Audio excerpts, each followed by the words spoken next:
지난 국회 법사위 전체 회의에서 최강욱 의원이 유병호 감사원 사무총장에게 의안이 아닌 것에 끼어들며 궤변이라는 말을 하고 불법이네 중범죄네 기망이네 이런 이야기를 남발하는 태도와 사무총장이 발언을 하지 못하도록 제지를 한다면서 일침을 가했는데요.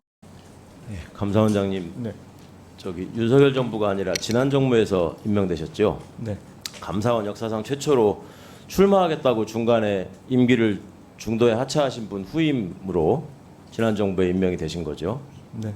감사원 역사상 최초라는 게 우리 사무총장 표현에 하면 단군 이래 최초로 그런 분 후임으로 임명이 되셨는데 단군 이래 최초로 지금 감사원이 이렇게 난리통에 들어갔고 그것이 하필 단군 이래 최초로 감사원 출신으로서 처음 감사원 수장이 되신 분 재임식에 일어났다는 점에 대해서 깊이 한번 성찰해 보시기 바랍니다.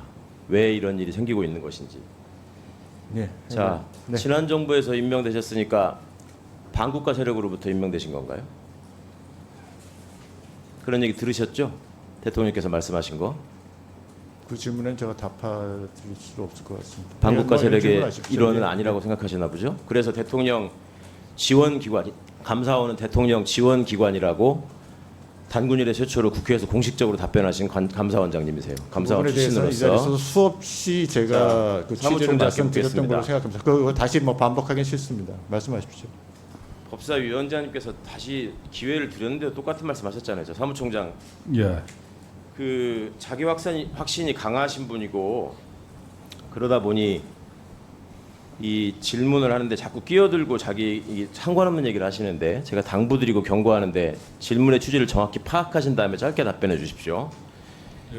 자기 확신이 강하다는 게 좋을 때도 있고 나쁠 때도 있는데 특히 조심해야 될 게 감사원 같은 헌법기관, 사정기관의 주요 간부가 자기 확신에 빠져서 일방적인 얘기를 하게 되면 굉장히 위험한 일이 된다는 것을 염두에 두고 가급적 객관적으로 말씀하실 수 있게 그런 걸 갖고 여쭤볼게요. 예, 객관적으로 질문해 주시면 사무총장이 객관적으로 답변하겠습니다. 감사위원회에 참석할 수 있는 근거가 감사원법에 있지요. 예, 제가 그 예, 몇 의원 조에 제출자입니다. 무슨 내용으로 있습니까? 감사원법에 감사원 사무총장이 감사위원회에 참석할 수 있는 근거가. 원법을 다 외지는 못하고요. 사무총장이 예. 의안을 올리고 준비하고 하는 총 책임자입니다. 감사원법을 읽어드릴게요. 제13조 1항 사무총장도 정확히 모르는 조항 같은데 사무총장은 원장의 명을 받아 의안을 작성하고 감사위원회에 출석하여 의안을 설명하고 의견을 진술하며 회의에 관한 사무를 처리한다. 이렇게 돼 있어요? 예, 맞죠? 맞습니다. 자, 감사위원회에서 감사원 사무총장이 설명을 하는 것인데 그렇게 하는 이유가 사무처에 계시기 때문에 그러는 거예요. 감사원법상 감사원 사무처의 관리감독 책임자가 누굽니까? 저입니다. 사무총장입니다. 그러니까 법도 잘 모르고 지금 앉아 있으니까 자꾸 이렇게 월권을 하고 이상한 소리 하는 거예요. 감사원법 16조에 보면 원장의 지휘 감독하에 회계감사, 감찰, 심사 결정 및 감사원에 관한 행정 사무를 처리하기 위하여 감사원에 사무처를 둔다. 아셨어요? 감사원 사무총장은 사무처의 책임자가 아니고요. 원장의 명을 받아서 저야 당연히 원장님의 명을 받는 거고요. 지휘감독 사무처 지휘감독 제가 다 듣고 말씀하시라고요. 감사원 사무처의 책임자는 감사원법에 감사원장이라고 명시적으로 나와 있습니다. 그런데 감사위원회 지휘감독은 회의록을 맞습니다만 봤는데 사무처 책임자는 사무총장입니다. 감사위원회 회의록에서 맨 앞에 보면은 이날의 의안이 이렇게 쭉 적혀 있어요. 안건 1번부터 보면 공직자 복무관리 실태 등에 관한 대한 점검 총 8건이라고 해가지고 권유기 1, 2, 3, 4 이렇게 쭉 나와 있거든요. 그런데 처음에 이 감사위원회 회의가 시작될 때 아마 주심 감사위원님으로 보이는데 우리 감사원법 15조에 따라서 원장님의 재척 사유가 있는지에 대해서 먼저 판단하고 가야 된다라는 얘기를 합니다. 원장님 기억하시죠? 네. 예. 근데 이거에 대해서 이게 사무총장이 끼어들어서 그것은 궤변이라는 그 지금 이제 유명하게 된 말을 합니다. 자, 사무총장은 어떤 권한으로 감사원법의 어떤 조항에 의거해서 지금 제처에 관한 감사위원들의 논의에 끼어서 이런 궤변이라는 말씀을 함부로 하시게 된 겁니까? 총장이 바빠서 통상 참석 못합니다만 이번 경우는 감사원법의 어떤 조항에 무슨 근거에 의해서 말씀하셨는지 밝혀주시기 바랍니다. 제가 읽어드렸죠. 제출자로서 사무총장 당연히 감사위원회 발언할 수 있는 들어가는 거고요. 그리고 제가 거기 이례적으로 제청 참석한 문제를 거는 얘기하는 미리 게 낌새와 의안입니까? 정황과 어느 정도 뭘 들었기 제청 때문입니다. 문제를 논의하는 게 의안이었습니까 당시에? 그 의안 사무처가 아니었습니다. 제시하고 설명에 대한 의안은 아니죠. 그 부분은 주심위원 비롯해서 다른 위원들께 원장님께도 해당 사항 없다고 의안입니까? 수차례 아닙니까? 보고 묻습니다. 드렸습니다. 감사원 정식 사무총장은 의안 아니었습니다. 의안에 대해서 설명할 수 있는 사람인데 정식 의안이 의안이 아닌 거에 아니었는데 끼어들어서 원장님을 궤변이라는 말을 감사위원한테 불법적으로 합니다. 위원회에서 배척하기 자, 위해서 그런 논의를 진행하는 자기 것으로 확신에 의해서 얘기하지 이해했습니다. 말라고 했는데 불법이네, 중범죄네, 기망이네 이런 얘기들 계속 남발하고 있어요 지금. 당군 이래 최초의 감사원 사무총장이에요. 공식 국회에 와가지고 자 감사원장님께서 중간중간에 감사 사무총장을 이 발언하지 않도록 제지를 하십니다. 자 작당을 했다는 말도 하고 중간에 자꾸 끼어드니까 감사원장님이 중간중간에 발언권을 얻어서 얘기하라고 얘기를 하시고요. 그 당시 원장님 의견이요. 거기에 의안 끼어서 얘기하면 안 관련해서 된다는 의안이 거를 아니 알고 관련 있습니다. 의안이 아니 논의 말자는 게 원장님 의견이었습니다. 의안이 근데 아닌 거에 끼었다고 지금 얘기하잖아요. 계속 꺼내지 않습니까? 원장님을 몰아내기 위한 술책 아닙니까? 저봐 술책. 그렇게 경고를 했음에도 불구하고 저런 식의 태도를 보입니다. 자 원장님이 중간에 하도 끼어드니까 잠깐만 하고 제지를 하고 총장님 얘기를 하는데도 계속 자기 할 말을 해요. 국회에서 하는 태도를 보면 거기서 어떻게 했을지 안 보고도 뻔한 거예요. 내부에서 그러니까 녹취록을 수차례 못 보고를 내는 했습니다. 겁니다. 자, 관련 사항이 원장님, 아니라고. 저런 사무총장을 데리고 지금 일을 하고 계십니다. 단군일의 저런 사무총장이 감사위원회에서 저런 식으로 위원들을 겁박하고 나대는 경우 보신 적 있습니까? 어떻게 조사 감사위원회 대상자가 해보셨죠? 고발했다고 어떻게 감사위원이 의사 주제를 안 한다는 논의를 할 수 감사위원회에 있습니까? 의안도 아닌 거에 대해서 사무총장이 끼어들어서 원장님이 제지하시는데도 불구하고 저런 식으로 원장님께서 하고 논의하지 말자고 하셨습니다. 국회에서도 저런 태도를 계속 일관하고 있는 거에 대해서 논의하지 말자는 주시면 논의하면 됩니까? 명백히 밝혀주시고 그 전에 보고도 했습니다. 사무총장이 무섭습니까? 저런 태도를 보이는데 기관장으로서 아무런 주의를 주지 않고 지금 저만 쳐다보고 있습니까? 대통령 지원기관의 수장이라서 그렇습니까? 대통령실하고 직속으로 통하는 총장이라서 무섭습니까? 그렇게 얘기를 못하는 겁니까? 감사원의 위상을 원장님이 지켜야 될 거 아닙니까? 아, 위원님 법에 그 근거 없이 말씀 그렇게 함부로 하지 아무런 근거 마시고요. 없이 예. 제가 지금 함부로 얘기합니까? 누가 함부로 얘기했습니까? 아니, 법적인 좀, 아니, 근거를 얘기하라고 물어봤죠. 아니 지금 저에 대해서 엉뚱한 얘기하는 건 계속 들으셨죠? 저에 대해서 얘기하시는 거는 그거는 원장님, 저런 원장님 총장의 태도에 대해서 기관장으로서 어떤 책임감을 느끼시는지 밝혀주시고 이 문제가 감사원법의 어떤 조항에 의해서 총장이 저런 식으로 행동을 했는지 밝히려면 제대로 했다고 하려면 녹취록을 내셔야 된다는 겁니다. 그래서 국민의 의문을 푸셔야 되는데 지금 국회에서 하는 행동 보세요. 자, 정리해 주십시오. 안 했겠습니까?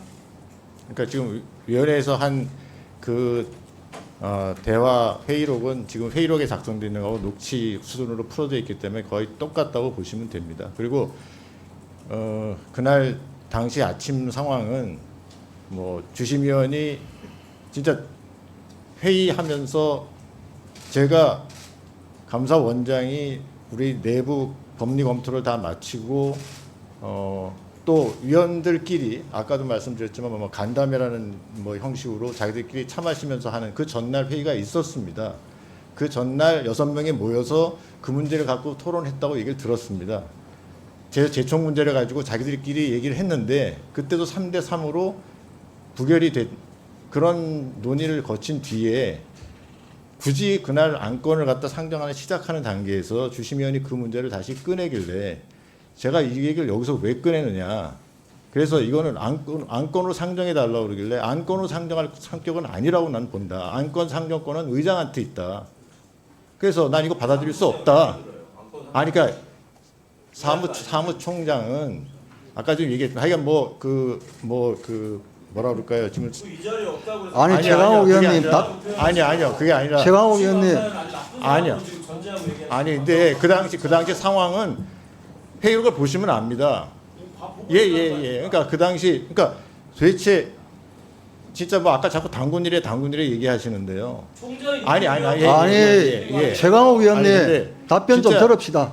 이게 위원회에서 위원 시작하자마자 원장을 상대로 재척하는 것 갖다가 논의하자고 얘기한 것도 저는 진짜 제가 30년 이상 근무하면서 처음 들었습니다. 그때 끼어드는 사무총장은 30년 내내 있었고. 최강욱 의원님 답변 좀 들읍시다. 저는 의원 그래서 책임자라서 도저히 그 상황은 사무처 입장에서 뭐 도저히 이건 있을 수가 없다고 생각해서 아마 사무총장이 그렇게 좀 가혹한 표현으로 얘기했는지 모르겠습니다만은 그렇게 발언할 자격이 없다니까요. 아니요. 자, 그러니까- 감사원장님 예, 답변만 하십시오. 네.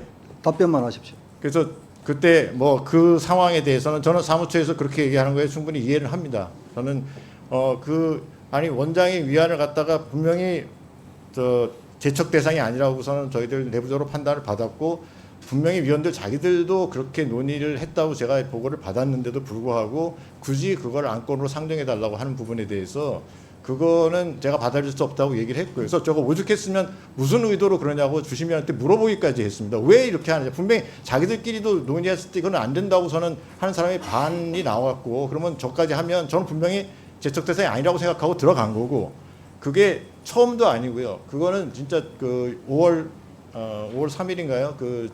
전현희 전 위원장이 대심을 들어왔을 때 그때도 똑같은 얘기가 제척 얘기가 똑같이 있었습니다. 그때도 제가 제척 대상이 아니라고 해서 들어갔던 거고 전현희 전 위원장도 와서 처음에 그 문제 제기를 하다가 그 문제에 대해서 다른 위원들도 그렇게 안 받아줬기 때문에 거기서 대심을 받고 갔습니다. 그러면 거기서 얘기가 끝났어야 되는데 거기서 자, 답변 계속하십시오. 답변 계속하십시오. 예. 그래서 뭐 그 부분에 대해서는 저도 그 이해할 수가 없었고 물론 그거는 사무처의 사무총장으로서 그 자기들 안건을 올리는 그 제척 문제는 그 안건을 심의하는데 심대한 중대한 문제가 있습니다. 제가 제척되고 안 되고에 따라서 그 안건이 통과되고 안 되고 굉장히 큰 문제가 있는 안건이기 때문에 사무총장으로서 자기 의견을 개진했다. 물론 표현 방법이 좀 과했거나 어떻거나 하는 부분은 고식에 따라서 그럴 수도 있겠습니다만 진짜 그 감사원 일에 총장 원장을 앞에 놓고 위원이 제청 여부를 갖다가 정식으로 문제 제기하면서 안건을 이렇게 하는 것 자체가 저도 진짜 처음 당하는 일이고 저는 그렇게 선배들한테 들어본 적도 없는 그런 상황이어서 저도 그 당시에 조금 많이 흥분했고 그랬던 상황이었습니다. 그래서 하여간 정회를 하고 논의하라고 한 다음에 논의 결과가 똑같이 3대3으로 부결이 됐다고 해서 저는 몇 시간 있다가 회의를 다시 진행한 그런 상황이었습니다. 네. 장동희 의원님. 자, 그러면 제가 구독자분들을 위해서 깜짝 이벤트를 하나 준비했는데요. 평소에 뉴스만 잘 챙겨보셔도 돈이 된다, 돈을 벌 수 있다라고 말씀을 드렸는데요.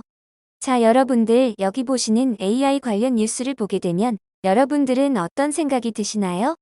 그냥 뉴스만 보고 끝내는지, 아니면 이 뉴스를 어떻게 이용할 수 있는지, 아니면 이 뉴스들이 어떤 정보를 나에게 가져다 주고 그 정보를 활용하는지를 되물어보고 싶습니다. 자, 그 이유가 뭐냐면 제가 지난 1월부터 여러분들께 뭐라고 말씀을 드렸었죠? 지금은 AI 사업에 관심을 가져야 한다. 이런 뉴스들만 보고 넘기지 마시고 이 뉴스가 나에게 어떤 정보를 주고 나에게 돈을 벌어다 줄 수 있는지를 투자 쪽으로 생각을 해보셔야 한다라고 말씀을 드렸습니다. 그리고 나서 이런 썸네일과 뉴스를 많이 보셨을 텐데요. 이런 AI 산업이 이슈가 됐을 때 전 세계 부자들은 어떻게 생각한다? AI 관련주는 뭐가 있는지, AI 관련 수혜주로 어떤 종목이 가장 좋은지, 어디에 투자해야 하는지와 어디로 돈이 몰리는지를 생각하기 때문에 그런 부분을 우리들도 잘 활용을 해야 한다라는 겁니다. 그 이유가 뭐냐면 부자들은 이런 이슈가 돈을 벌어주는 정보가 된다는 경험적 확신이 있기 때문에 부자들은 항상 이런 사회적 이슈를 통해 정보를 확보하고 이런 뉴스와 이슈를 관심 있게 챙겨본다라는 겁니다. 그래서 이번에도 마찬가지입니다. 제가 지난번에 시청자분들과 함께하는 주식으로 수익 내기 이벤트를 진행했었는데요. 당연히 100% 무료로 진행을 했고 여기 보시면 아시겠지만 지난번에도 저에게 구독이라고 문자 남겨주신 모든 시청자분들께 이렇게 AI 관련 수혜주 중에 가장 급등할 확률이 높은 한 종목, 많은 종목이 아니라 재룡전기 한 종목을 여러분들에게 추천드렸는데요. 그러면서 여기 나와 있는 대로 정확히 얼마에 매수해야 하는지, 그리고 수익률이 어느 정도 나왔을 때 팔아야 하는지 이런 부분들까지 여러분들에게 정확히 알려드렸었는데 자, 지금 실제로 어떻게 되었나요? 오른쪽을 보시면 아시겠지만 제가 2월 초에 문자로 이 재룡전기를 소개해드리고 나서 실제로 주가가 3배 이상 급등이 나와주었고 그래서 당시에도 굉장히 많은 분들이 제가 드린 이 종목으로 수익을 내실 수가 있었을 텐데요. 수익 보신 분들 다시 한번 축하드린다고 말씀을 드리겠고, 자, 이번에도 마찬가지입니다. 최근에도 지속적으로 이슈되고 있는 게 이 AI 관련 이슈이기 때문에 우리가 어떻게 생각해 볼 수 있다. AI 반도체 공장을 만들기 위해 필수 부품인 변압기 자체 생산이 가능하며 반도체를 자체 생산할 수 있는 우리나라에서 앞으로 AI 수혜 관련으로 우리나라 기업들 중에 한 곳이 가장 크게 부각받을 수밖에 없다.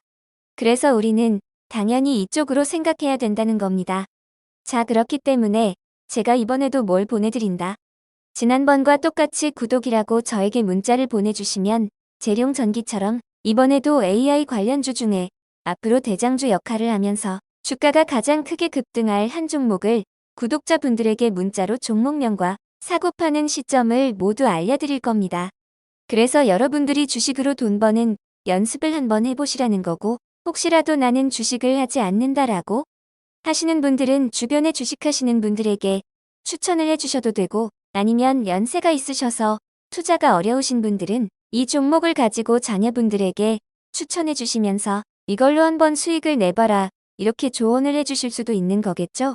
그래서 지금 이 영상을 보시는 시청자분들과 구독자분들 중에 나도 이번 종목이 좀 궁금하다 하시는 분들은 누구나 상관없이, 그리고 어느 시간대나 상관없이 부담 없이 이렇게 상단에 제 번호를 항상 남겨놓고 있습니다. 제 번호 010-2068-6834 번호로 편안한 시간대에 저에게 이런 식으로 지난번처럼 구독이라고 문자 보내주시면 제가 이번에도 똑같이 무료 추천 급등주 문자를 보내드리겠습니다.